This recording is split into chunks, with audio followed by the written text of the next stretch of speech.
bersama kita? Ya, sudah, Dok. Silakan Dr. Piprim menyampaikan materinya. Silakan. Terima kasih. Assalamualaikum warahmatullahi wabarakatuh. Saya izin share screen ya. Silakan, Dok.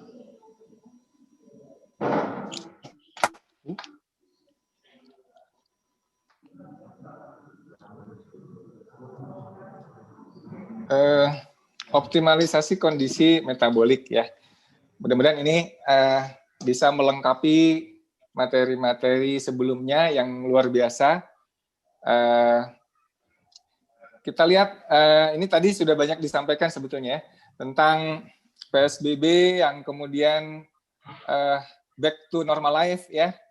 Kemudian kasusnya meningkat sangat pesat, meroket ya. Indonesia dibandingkan Filipina, mortalitasnya kita lihat di sini ya, 4%. Filipina itu walaupun sama-sama meroket dia 1,6%, ya. Dibanding Malaysia 1,3%, apalagi dibanding Singapura ya.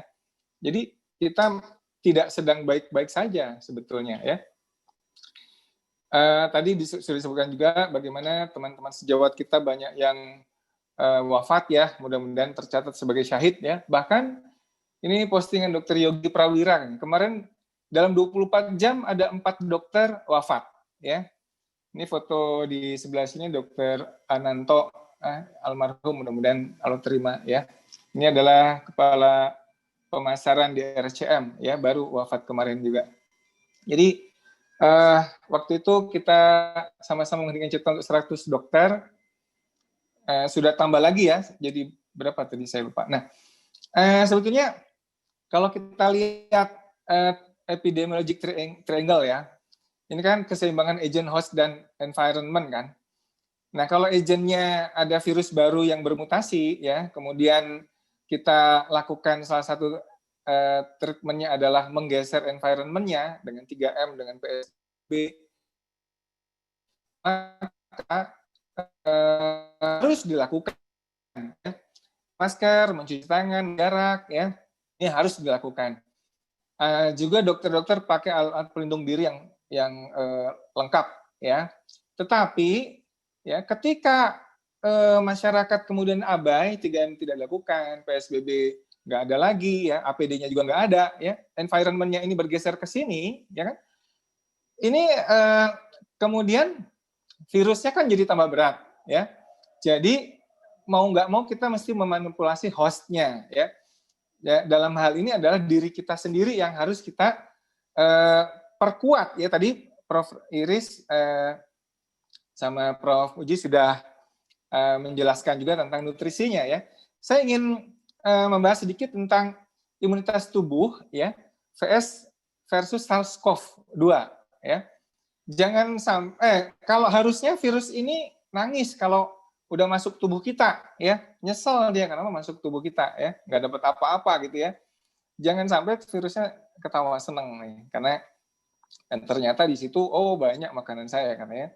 Nah, imun sistem kita itu sebetulnya Allah ciptakan luar biasa ya.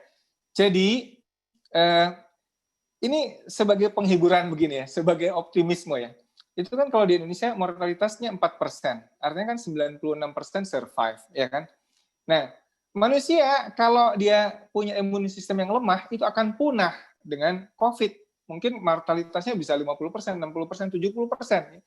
Tapi dengan mortalitas 4%, itu menunjukkan bahwa manusia itu sebetulnya diciptakan dengan luar biasa. Dia punya sistem imun yang dahsyat, ya. Di spleen, di limpa itu ada 70 miliar limfosit ya. Di nodus limfaticus ya, lymph nodes yang ada di banyak tempat ya, yang kita suka sesekelan itu 190 miliar, sumsum tulang 50 miliar, di darah 10 miliar, kulit 20 miliar, usus 50 miliar, liver 10 miliar, di paru-paru ada 30 miliar. Jadi sebetulnya banyak miliaran limfosit itu ya. Harusnya sih nggak KO dengan COVID gitu ya. Ini sistem imunitas tadi Prof. Iris sudah jelaskan bagaimana canggihnya innate immunity kemudian menjadi beralih ke adaptive immunity ya. Ini ada di adaptive, ada humoral dan ada cell mediated ya. Proses antigen saja canggih sekali, ada di uptake, diproses, kemudian dipresentasikan ya melalui MHC kelas 2 atau MHC kelas 1 ya, tergantung posisi antigennya ada di mana ya. Tetapi masalahnya adalah ketika orang itu obesitas, tadi sudah disinggung-singgung masalah obesitas, nggak hanya obesitas sebetulnya, ini ada switch dari makrofagnya ya, makrofag yang tadinya nih pada kondisi langsing ya, dia dominan M2-nya nih ya, dominan M2 yaitu makrofag yang anteng, yang tidak proinflamasi. Tetapi begitu dia jadi obes, maka makrofagnya berubah menjadi M1. M1 ini berangasan. Ini yang bikin low grade inflamasi ya, low grade inflamasi. Nah, low grade inflamasi ini jadi udah berangasan duluan makrofagnya ya, nggak kau disinggung sedikit dia udah marah gitu kira-kira ya.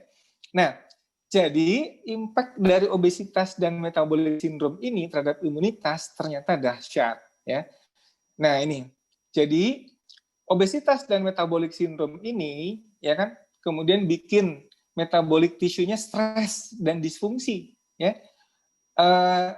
Integritas dari jaringan limfoidnya menurun ya. Kemudian juga terjadi perubahan distribusi dari subset leukosit atau populasinya. Kemudian juga ada proinflamatory dan leukositnya. Jadi chronic disease ini akan membuat impact immunity ya. Oleh karena itu, nah misalkan ini juga pada diabetes ya, short term dari hiperglikemia itu innate immune systemnya langsung terganggu. Ya, kita lihat bagaimana hiperglikemia itu terhadap fungsi neutrofil. Ya, dia mengganggu fungsi rollingnya, fungsi adesi meningkat, lokomosinya menurun, migrasinya menurun, ya. Dan kemudian pada gilirannya dia akan menurunkan kemampuan untuk menghadapi patogennya. Ya. Nah, ini juga ada pada pasien diabetes, ini ada perubahan dari regulatory T cell dan dari proinflamatory ya. Jadi pada pasien dengan metabolic syndrome itu terjadi perubahan sel imunitasnya, ya, penurunan ya sel imunitas. Jadi, nah ini ada satu survei yang sangat menarik ya, bagaimana prevalence kesehatan metabolik ya, karena topik kita adalah optimalisasi kondisi metabolik ya. Bagaimana prevalence kesehatan metabolik pada orang dewasa Amerika, survei di 2009 sampai 2016 ya. Nah, ini kira-kira abstraknya seperti ini, yang saya ringkas di sini ya. Jadi di jurnal ini parameter kondisi kesehatan metabolik itu ada 7 ya. Satu lingkar pinggang ya. Kalau di Asia itu laki-laki 90, perempuan 80.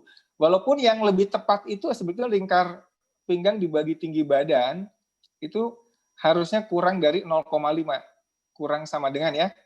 Jadi kalau tingginya 160 ya laki-laki 160 ya 80 cm gitu ya kira-kira ya. Ini yang lebih tepat ya.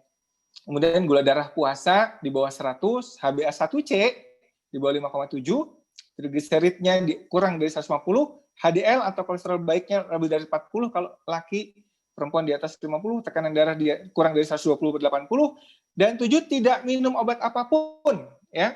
Misalkan ada orang yang dia hipertensinya terkontrol karena minum obat. Nah, ini tidak masuk di kesehatannya, tidak sehat secara metaboliknya ya. Jadi yang ke-6 parameter di atas itu dicapai tanpa obat apapun gitu ya, kira-kira. Nah, hasilnya apa? Ya. Ternyata overall dari kesehatan metabolik orang Amerika dewasa itu cuma 12% ya, hadirin sekalian. Jadi sekitar 88% orang Amerika itu metaboliknya tidak sehat. Ya. Jadi tidak heran kalau kematian dan COVID-nya pun cukup tinggi. Ya. Di salah satu negara, di negara bagian di New York itu ada sekitar 7%, ya, lebih tinggi dari Indonesia malah. Ya. Nah, ini gajah di pelupuk mata itu bernama metabolic syndrome. Ya, kadang-kadang kita itu cari-cari yang salah mana, yang salah mana, yang salah. Ternyata metabolic syndrome di depan mata, nggak kelihatan. Padahal ini yang bikin mortalitas COVID dan morbiditas COVID itu luar biasa. Dan Ini coba 75% penderita itu tidak tahu dirinya mengidap diabetes, ya.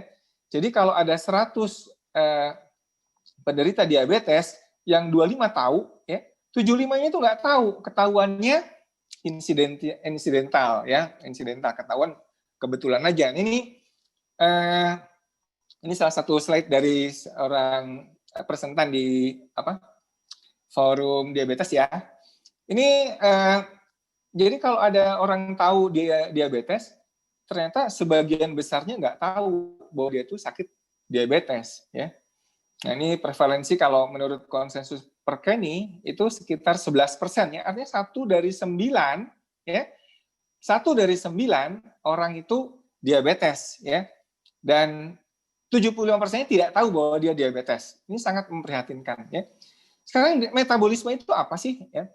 Metabolisme itu intinya adalah keseluruhan proses biokimiawi yang terjadi dalam tubuh manusia, organ hidup, ya, yang intinya adalah anabolik, yaitu lagi pembangunan, atau katabolik, yaitu sedang breakdown atau sedang pembongkaran.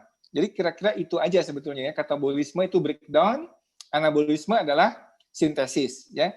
Sebetulnya pada manusia normal ini harusnya terjadi seimbang, ya, seimbang. Kadang katabolik, kadang anabolik, ya, kadang katabolik, kadang anabolik, gitu aja terus. Dengan hormon yang dominan adalah insulin dan glukagon. Insulin untuk anaboliknya, glukagon untuk kataboliknya, ya. Jadi anabolik itu pada saat feeding and storing, ya, katabolik pada saat fasting and burning. Jadi ini fasting and exercise, ya. Exercise di sini adalah olahraga, ya. Jadi katabolik juga olahraga itu dan fasting. Jadi kalau selang-seling seperti ini, manusia itu akan fleksibel metabolismenya. Kadang dia lipogenesis, kadang lipolisis, ya. Di sini ada lipogenesis, ada glucogenolisis, ada gluconeogenesis, ada lipolisis, ada ketogenesis pada saat fasting, ya. Dan seperti itu. Hanya manusia modern itu dia selalu ke sini, ya, jarang ini jarang tercapai, ya. Jarang sekali tercapai. Jadi anabolik terus, anabolik terus. Feeding and storing. Nggak pernah puasa, nggak pernah olahraga, mager, ya. Ya. Jadi sebetulnya kalau kita lihat metabolisme itu, ya, baik kita makan protein, makan karbo maupun makan lipid, lemak, ya, sebetulnya nanti ketemu di sini nih, ya, di acetyl-CoA yang masuk Krebs cycle, ya.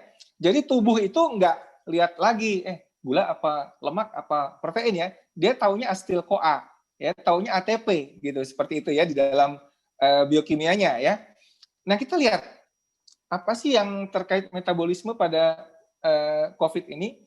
Tadi sebenarnya sudah disinggung juga bahwa gula darah yang tinggi itu disukai, ya, oleh SARS-CoV virusnya, dan respons monosit, ya, itu melalui HIV itu hypoxic induced factor, ya, glycolysis dependent axis. Nah, kita lihat di sini, ya, mungkin lebih jelas di gambar ini. Jadi pada saat kondisi glikolitik hiperglikemia, kenapa orang diabetes sering KO itu, SARS-CoV ini memanfaatkan betul, ya. Kemudian dia bikin cytokine storm, ya, dari monositnya, ya, responsnya itu, dan kemudian dia akan membuat sel limfosit T-nya disfungsi dan kematian dari sel epitelnya, ya. Jadi epithelial cell death maupun gangguan dari T sel, makanya limfopenia itu kan salah satu parameter COVID berat, ya.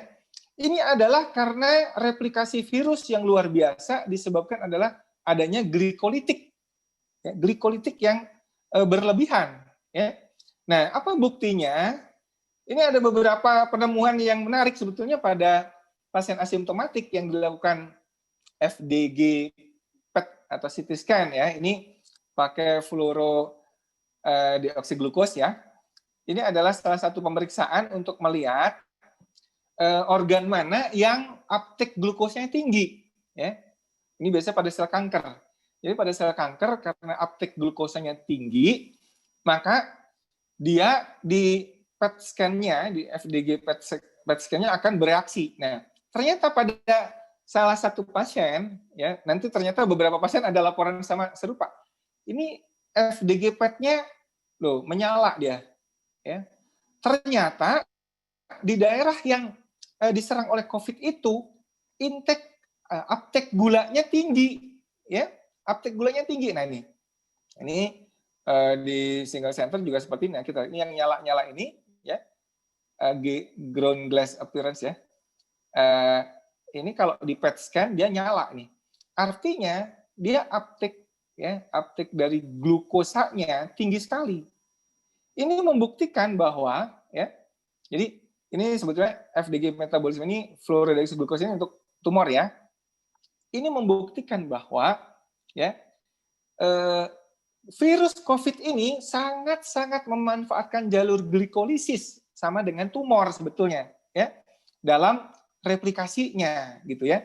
Nah, ini ada salah satu jurnal tentang obat lain 2DG. Kalau tadi FDG, ya, kalau ini 2DG, ya. 2DG adalah 2-deoksyglukosa ini, glukosa yang dibuang satu gugus hidroksinya, yang kalau dia, ini juga salah satu obat kanker, ya, kalau dia diberikan ke secara in vitro ke sel yang diinfeksi dengan virus COVID, maka glikolisisnya akan terhambat, tidak ada ATP diproduksi, kemudian tidak ada aktivasi dari COVID-nya, ya. Ini merangsang AMPK. Kita tahu AMPK ini jalurnya ke autofagi, ya.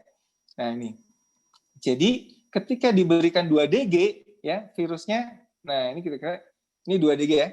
Ini glukosa seperti ini 2DG, gugus hidroksinya diambil satu, ya. Jadi dia seperti glukosa tapi bukan glukosa. Nih, ketika diberi 2DG maka inhibition of viral replication-nya mencapai 100%, ya.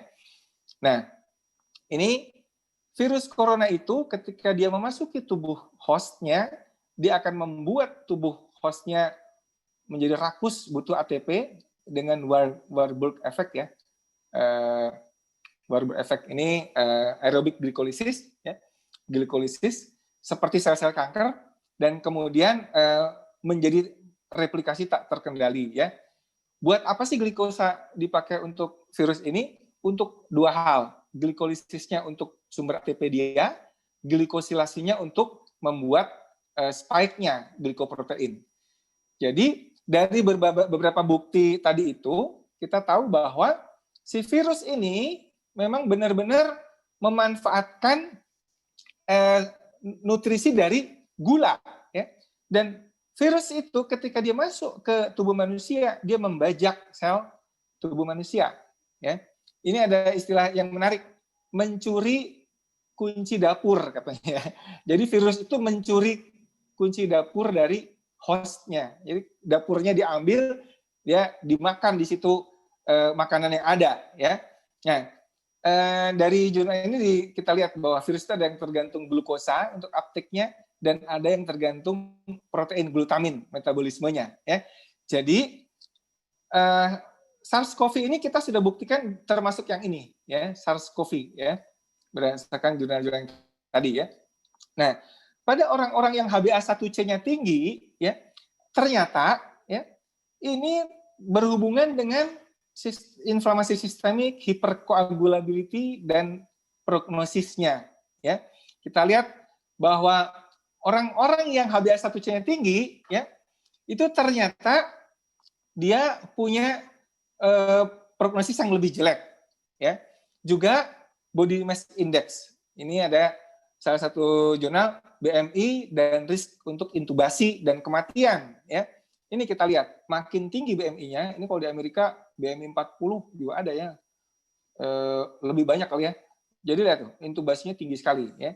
Jadi hiperglikemia dan obesitas, ya, itu sangat terkait dengan outcome-nya. Nah, ini obesity and outcome of COVID-19 when epidemic and pandemic collide, ya. Ini kita lihat. Kenapa sih kok heboh banget? Ya karena emang sudah ada imun disfungsi imunnya sudah terjadi. sehingga terjadilah segala macam tadi itu, ya. Sehingga sel imun kita yang tadinya gagah perkasa itu jadi lembek, jadi loyo, ya.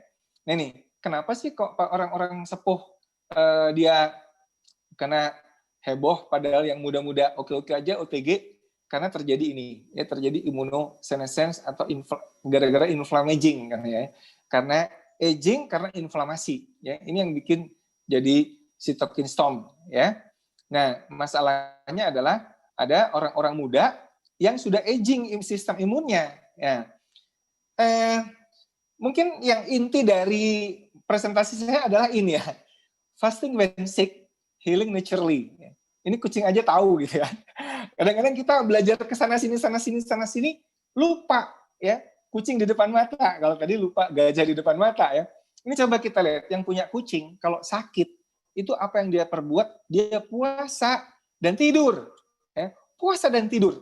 Jadi sebetulnya ya ini sudah dinasihatkan oleh orang-orang zaman dulu, nenek moyang dokter kita, dokter-dokter nenek moyang kita nih. Ini Plutarch ini bukan dokter sih ya, dia filosof ya. Tapi dia bilang, instead of using medicine, rather fast a day. Puasa aja daripada minum obat, kata dia. Nah, kata Hippocrates yang terkenal nih, setiap orang punya dokter di dalam dirinya. Kita hanya harus membantunya bekerja. Ya. Penyembuhan alamiah itu adalah penyembuhan yang paling bagus gitu ya. Nah, ini dia. Setelah dia bilang our food should be our medicine should be our food. But to eat when you are sick is to fit your sickness. Jadi ketika makan pada saat sakit itu sama dengan ngasih makan penyakitnya. Nah, ini inti dari presentasi saya adalah tentang ini, anorexia of infection as a mechanism of host defense ya. Jadi ketika makhluk hidup itu terkena infeksi, ya, akan ada yang disebut dengan anoreksia, ya. Jadi infeksi itu akan menyebabkan perubahan fisiologik, ya, ada demam dan sebagainya, ya. Kemudian ada juga perubahan perilaku, ya, somnolen dan sebagainya.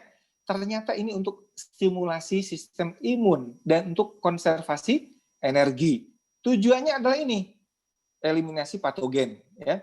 Jadi anoreksia itu sebenarnya sistemnya cukup kompleks yang diciptakan oleh Allah Subhanahu wa taala. Dimulai dari adanya sitokin, ya, ada produk dari mikrobial produk ini merangsang keluaran sitokin. Kemudian ini bisa lewat jalur leptin ini hormon kenyang ya. Jadi walaupun nggak makan, tapi orang sakit itu merasa kenyang, nggak harus makan, karena leptinnya bekerja. Dan ternyata leptin itu terkait juga dengan imunitas. Ya. Ada humoral pathway, ada juga neural pathway. Ya. Nah, ini dia salah satu inti dari presentasi saya adalah ketika kita itu anoreksia, ya, pada saat awal-awal terinfeksi COVID, ya, maka yang harus dilakukan adalah segera masuk ke catabolic state. Catabolic state. Buat apa? Ini dia autofagi, ya. Autofagi inilah yang kunci dari kenapa harus anoreksia. Karena begitu dia autofagi, ya, maka itulah yang dimaksud dengan Hippocrates zaman dahulu, ada dokter di dalam tubuh kita. Ya, ada dokter dalam tubuh kita. Kita hanya harus membantunya bekerja. Autofagi ini hanya akan bekerja dalam situasi katabolik, yaitu pada saat orang yang awal-awal sakit itu puasa, nggak masuk apa-apa ke mulutnya, minum seperlunya aja, dan istirahat total. Ya. Itu yang harus dilakukan meniru kucing. Jadi kita ilmu binatang, ilmu kucing gitu ya. Nah, ternyata ada juga jurnal-jurnalnya ya. Jangan khawatir, jadi tidak sekedar ilmu kucing, tapi memang banyak penelitian-penelitiannya. Intermittent fasting, a possible priming tool for host defense against SARS-CoV infection ya. Jadi ada crosstalk among calorie restriction, autophagy, and immune response. Jadi immune response kita itu sangat berlipat-lipat ganda, ditingkatkan kekuatannya dengan puasa, dengan autofagi. Ya, ini saya kira kita lihat gambarnya biar cepat ya. Nah ini starfasin ya. Tadi sudah dibahas juga immune response ya. Dia akan menghambat SARS-CoV ya. Nah, ternyata COVID ini pinter juga dia. SARS-CoV ini pinter juga. Dia bisa mengontrol autofagi ya. dia bisa membajak autofagi di berbagai level. Ya, ini kalau yang paham masalah teknikal di sini, kita bisa lihat di ini berbagai level ya. Berbagai level dia pengaruhi. Jadi virus SARS-CoV ini sangat, nggak tahu pintar apa enggak, dia nggak punya otak ya. Tapi dia punya mekanisme membajak autofagi dari berbagai levelnya. Jadi sebetulnya, nah, jadi kuat-kuatan, ya kuat-kuatan. Kita mau nggak dapur kita dirampok virus, ya, makanan kita diambil sama dia buat memperbanyak dirinya, ya, dan kemudian bikin heboh di dalam tubuh kita, ya kan? Nah, autophagy a free meal in sickness associated anorexia. Jadi, ada sickness associated anorexia ini sebetulnya ada sinyal yang harus diikuti oleh makhluk hidup. Jangan kalah sama kucing, ya. Karena apa? Karena autophagy ini ya, sebetulnya fundamental harness during an anorexia response in order to promote both host tolerance and resistance. Jadi untuk meningkatkan toleransi kita dan resistensi kita terhadap serangan patogen di fase awal terutama, ya. Nah, ini kata jurnal yang lain, Mother Nature's Idea of Immunonutrition, ya. Di sini dibahas bahwa ternyata ya ketika overnutrisi pada pasien-pasien kritikal itu justru banyak mortalitasnya, ya. Ini autofagi itu gampangnya adalah kalau dalam kondisi puasa, ya, itu ada namanya housekeeping. Ini seperti kalau tubuh kita seperti dapur ya, kotor, ribet segala macam. Kalau di puasa langsung dibersihin kayak gini, ya. Tapi selain puasa, ya selain housekeeping, puasa itu juga untuk imun response, ya. Saya nggak akan bahas banyak di sini ya. Mungkin Prof. Iris bisa nanti menjelaskan lebih banyak. Tetapi intinya adalah begini.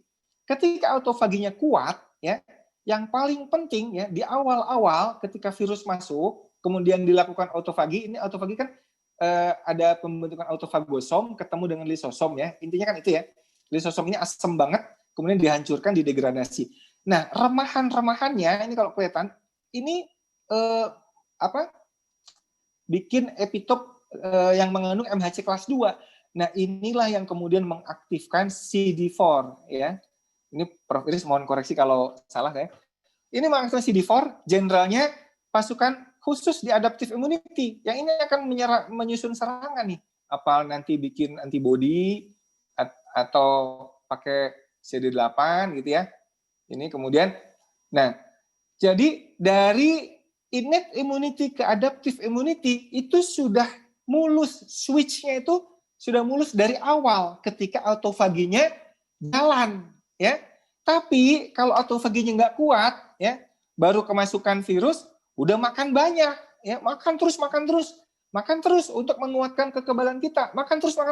Nah, autofaginya bisa dibajak oleh virus. Ini dia nih, escape, mekanisme escape dari virusnya. Jadi virus ini pinter, apalagi COVID ini, SARS-CoV-2 ini, nggak tahu, padahal nggak ada otak ya, tapi dia pinter ngebajak tubuh kita. Nah, ini ada beberapa jurnal yang bilang autofagi selama infeksi virus itu double-edged sword, pedang bermata dua. Betul kalau si manusia itu mesin autofaginya nggak kuat, dia mudah dibajak.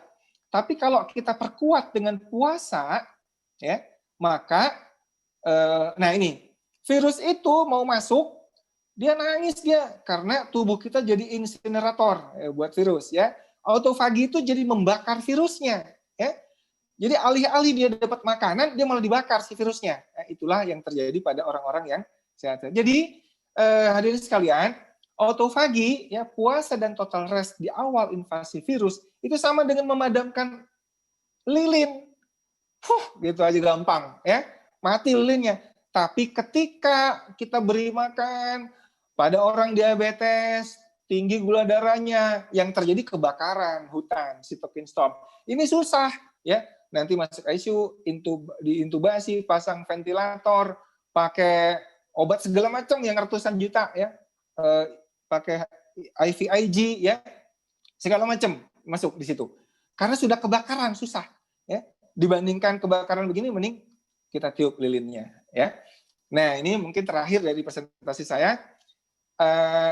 Tadi intinya adalah ketika kita sakit ya, puasa dan istirahat ya. Tapi pada saat kita nggak sakit, pada saat sehat, sebetulnya ada bagusnya juga kalau kita membiasakan ini nih, kalori restriksi, tapi jangan sampai malnutrisi ya. Ini contoh monyet ya. Monyet ini usia 27 tahun. Ini monyet yang sering puasa, ini monyet yang ini yang monyet yang nggak puasa ya. Ini monyet yang puasa. Monyet yang ini yang sebelah kiri ini yang jarang puasa, nggak kalori restriksi. Ini pada usia 27 dia udah aging, tua. Tapi yang ini dagingnya seger ya. Sama tikus juga sama ya. Tikus dikasih akses makanan 8 jam, kalorinya sama ya. Hasilnya yang ini obes, ini sama-sama kalorinya. Cuman ini cuman dikasih akses 8 jam, yang ini tiap saat boleh makan. Hasilnya beda ya. Ini juga sama tikus ya. Nah ini mungkin sebagai penutup, efek intermittent fasting pada kesehatan aging dan disease. Jadi yang diusulkan dari jurnal di New England Journal ini saya dapat dari Dokter Aman nih, adalah ini. Jadi bagaimana sih praktisnya? Nah, ini dia. Yang paling gampang adalah intermittent fasting 16-8. Ini kalau kita lagi sehat ya, 16 jam puasa, 8 jam makan. Misalkan skip sarapan, makan mulai jam 12 sampai jam 8 malam. Kira-kira begitu praktisnya. Dan ini, sebagai penutup, saya tutup dengan ini. Rest and sleep, healthy eating, ini harus seimbang dengan ini, exercise dan fasting. Ya, manusia modern udah jarang puasa, jarang olahraga, maunya tidur melulu, maunya makan melulu, makannya pun tidak healthy. Ya, tidak tadi seperti yang dibahas sebelumnya, makanan yang sehat tadi. Jadi itu saja mungkin. Terima kasih atas perhatiannya. Assalamualaikum warahmatullahi wabarakatuh. Oh ya, sorry, ini tidur juga sangat penting karena ketika kita kurang tidur ini bikin seperti ini ya. Kalau tidurnya pendek-pendek ya, ada gangguan sirkadiannya ya. Ini dokter-dokter nih agak ngeri-ngerinya di sini nih gangguannya ya. Apalagi dokter jaga nggak tidur-tidur ya. Makanya tadi usulan Prof. Zubairi untuk shift itu sangat setuju saya, Prof. Tapi orang-orang yang nggak sedang jaga, ini gangguannya adalah Netflix nih. Ya. Nonton Netflix sampai subuh, ya kan? Tahajudnya lewat, subuhnya lewat, tidurnya kurang. Nah, jadinya ini nih, insulin resisten. Ya. Itu aja, terima kasih. Assalamualaikum warahmatullahi wabarakatuh. Waalaikumsalam warahmatullahi wabarakatuh. Ya, terima kasih, Dok. Ya. Ini saya lihat memang banyak pertanyaan tentang puasa ya. Jadi sebetulnya puasa di awal-awal proses inflamasi itu justru akan sangat berguna mencegah cytokine storm. Kalau sudah terjadi cytokine storm, ya masuk ICU, ya kan, dengan segala macam obat-obatan itu. Tapi yang presentasi saya ini dimaksudkan di awal-awal, pada saat awal mula virus itu mulai membajak kita, mulai batuk-batuk, mulai awal demam, sakit nelen, diare. Pada saat itulah puasa dan istirahat itu sangat-sangat penting.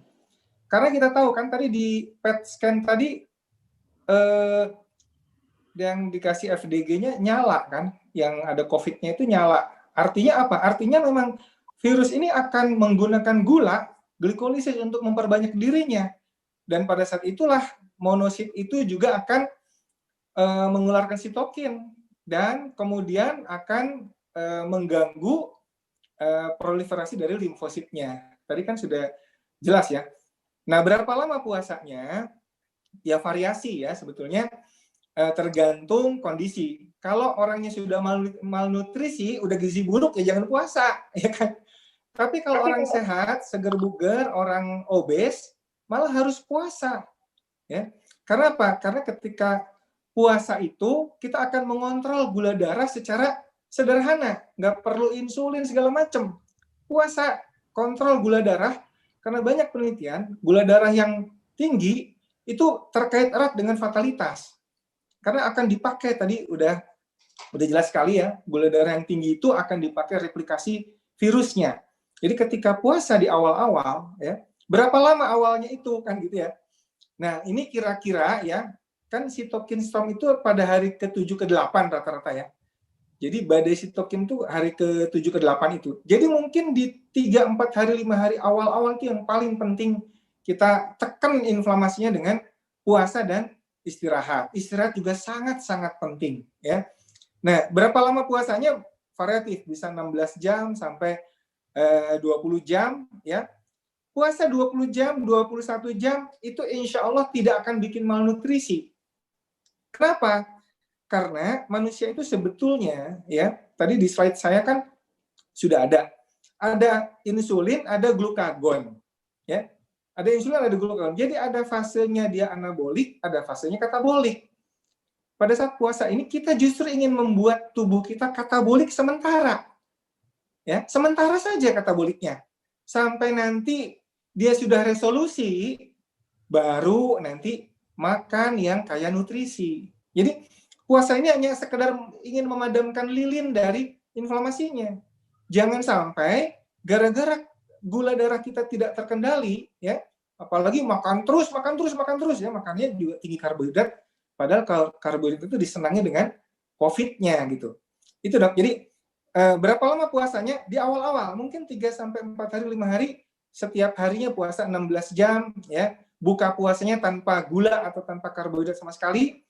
Terdiri dari protein hewani aja. Mungkin dengan sayuran hijau ya, mungkin suplemen monggo, vitamin monggo di jam makannya. Tetapi jangan kemasukan nutrisi yang memang digunakan COVID untuk replikasi yang menggila gitu ya. Jangan kita jadi host yang jadi restoran buat COVID-nya ya, tapi jadikan diri kita tuh insinerator, pembakar virusnya gitu. Kira-kira begitu dong. Apalagi ya? Ya, jelas Dr. Piprim, sudah jelas. Ya, mungkin terima kasih Dr. Piprim, kita sudah mendengarkan. Mungkin bagi kawan-kawan yang ingin lebih jauh memahami konsep yang disampaikan tadi, bisa menghubungi Dr. Piprim langsung atau berdiskusi atau dalam webinar yang lain. Nah, pada akhirnya sudah menunjukkan jam 10 malam Indonesia bagian Barat. Alhamdulillah peserta kita masih bertahan di angka 700 dan di YouTube juga. Kami dari moderator